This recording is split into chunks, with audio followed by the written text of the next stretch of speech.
નમસ્કાર મિત્રો, આજે આપણે બનાવીશું સ્લીવ ડિઝાઇન। જે મેં આ બાયનું કટિંગ કરેલું છે અને આ ડિઝાઇન માટેની પટ્ટીઓ લઈ લીધી છે। હવે આપણે તેનું કટિંગ કરીશું। આવી રીતે બે કલરની પટ્ટી લીધી છે। આપણે જે મેઇન સ્લીવ છે તેનું જ કાપડ છે એની પટ્ટી આપણે આપીશું। આવી રીતે પટ્ટી લઈ લેવાની સીધી, અને તેમાં આપણે 2 ઇંચ અને 2 પોઈન્ટ 2 ઇંચ અને 2 પોઈન્ટની સીધી પટ્ટી કાપી લઈશું। આવી રીતે આવી રીતે 3-4 વાર ફોલ્ડ કરી દેવાની, એટલે બધા એક સંગાત જ સ્ક્વેર કપાઈ જશે। આવી રીતે 2 ઇંચ અને 2 પોઈન્ટ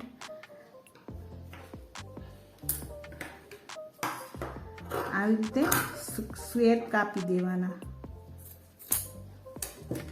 આવી રીતે સ્ક્વેર બનાવી દેવાના। હવે આપણે બીજી પટ્ટીના સ્ક્વેર કાઢીશું। આ પટ્ટી 1.5 ઇંચ અને 2 પોઈન્ટની લેવાની। 1.5 ઇંચ અને 2 પોઈન્ટ તમે માપ ખાસ યાદ રાખજો, એટલે આપણે એવા સિંગોડા બનાવવાના છે એ સરસ બનશે। માપ બરાબર નહીં હોય તો સિંગોડા વ્યવસ્થિત નહીં બને।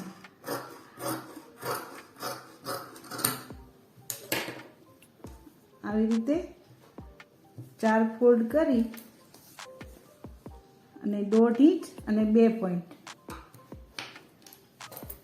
આવી રીતે બધા સ્ક્વેર કાપી લેવાના।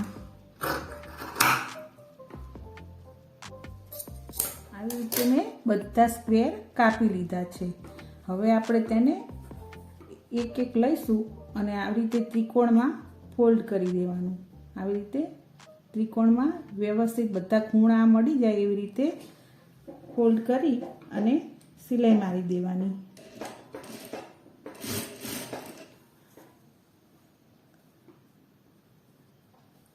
આવી રીતે ત્રિકોણ કરતું જવાનું અને સિલાઈ મારતું જવાનું।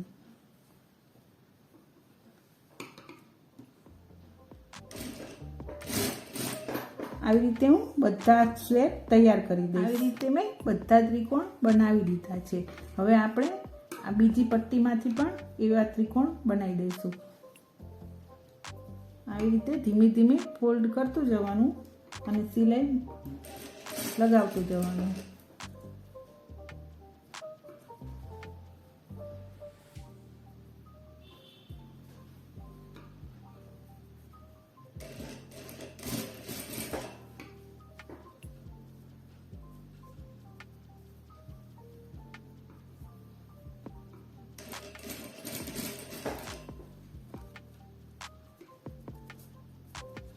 આવી રીતે હું બધા ત્રિકોણ તૈયાર કરી દઈશ। આવી રીતે મેં બધા ત્રિકોણ બનાવી દીધા છે। હવે આપણે આ મોટું ત્રિકોણ અને આ નાનું ત્રિકોણ એવી રીતના બંને ભેગા કરી અને એકદમ આમ અણીનો ભાગ બંને સેમ રહે અને સેમ આ બંને બાજુ જગ્યા રહે એવી રીતના બંને ભેગા કરી અને સિલાઈ મારી દઈશું। આવી રીતે સિલાઈ મારી દેવાની।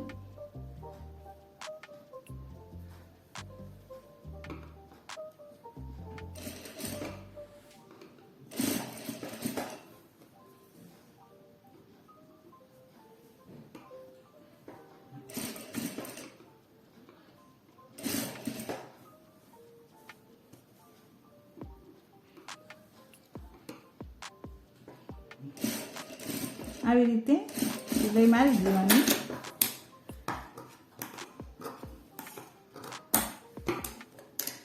હવે આ ત્રિકોણને આપણે આવી રીતે એક બાજુથી આમ ફોલ્ડ કરીશું અને એક બાજુથી આમ ફોલ્ડ કરીશું। આવી રીતના આ ત્રિકોણ આવી રીતના બની જશે, એટલે આપણે એને સિલાઈ મારી દઈશું।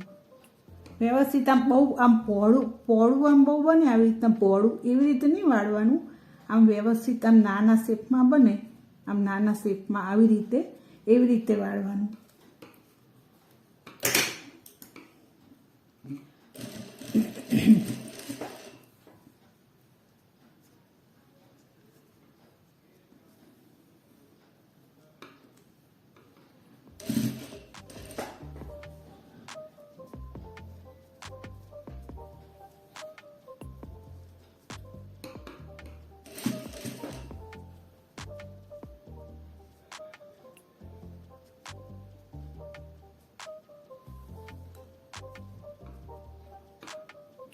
આવી રીતે એક સરખા બધા જ બનાવી દેવાના.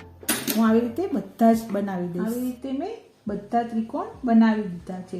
હવે આપણે આ ત્રિકોણને બાયની અંદર લગાવીશું. આ જે મેઇન કાપડ છે અને આ અસ્તરનું કાપડ છે, આપણે મેઇન કાપડ પહેલાં લેવાનું. આવી રીતે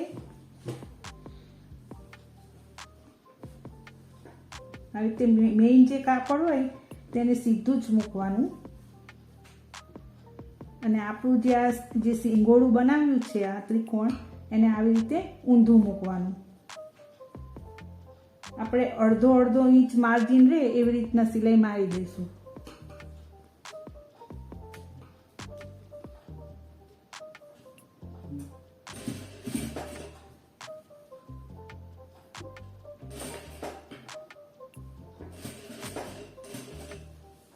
આવી રીતે થોડો ગેપ રાખી અને ઊંધા મૂકી અને સિલાઈ મારતું જવાનું.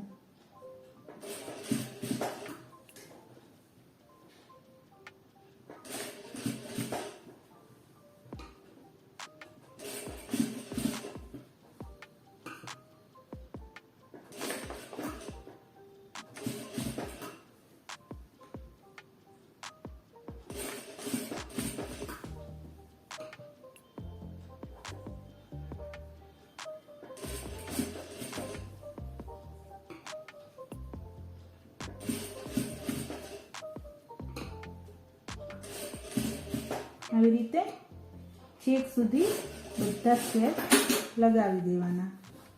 આવી રીતે બધા ત્રિકોણ આપણે લગાવી દીધા છે. હવે અસ્તરનું કાપડ લઈશું બાય અને આની ઉપર મૂકી અને એને ઊંધું કરી દેવાનું આવી રીતે. અને પછી આપણે આ જે સિલાઈ મારી છે એની ઉપર સિલાઈ લગાવી દેવાની.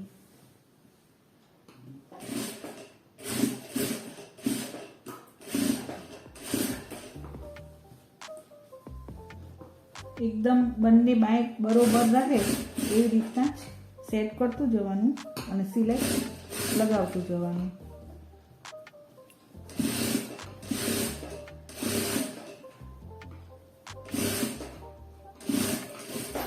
આવી રીતે સિલાઈ લગાવી દેવાની. હવે આપણે તેને બાયને પલટાવીશું. આવી રીતે આમ પલટાવીશું એટલે આપણા જે ત્રિકોણ છે તે આવી રીતે બહાર દેખાશે અને જે એનું કાપડ વધારાનું હોય, દોરા હોય એ બધું બાયની અંદરની સાઈડ ઇનવિઝિબલ બની જશે, અંદર જતું રહેશે. એટલે આવી રીતે આનું ફિનિશિંગ બહુ સરસ લાગશે. હવે આપણે એક સિલાઈ મારી દઈશું. આવી રીતે 2 પોઈન્ટ જેટલું દૂર રાખી અને સિલાઈ લગાવી દેવાની.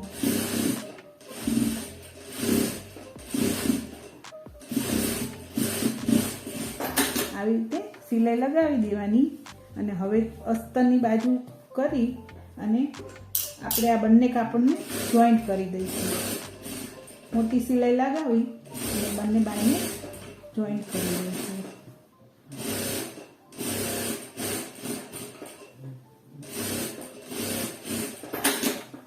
આવી રીતે જે આ મેઇન બાય હોય, બાયનું જે મેઇન કાપડ તેને કાપી દઈશું.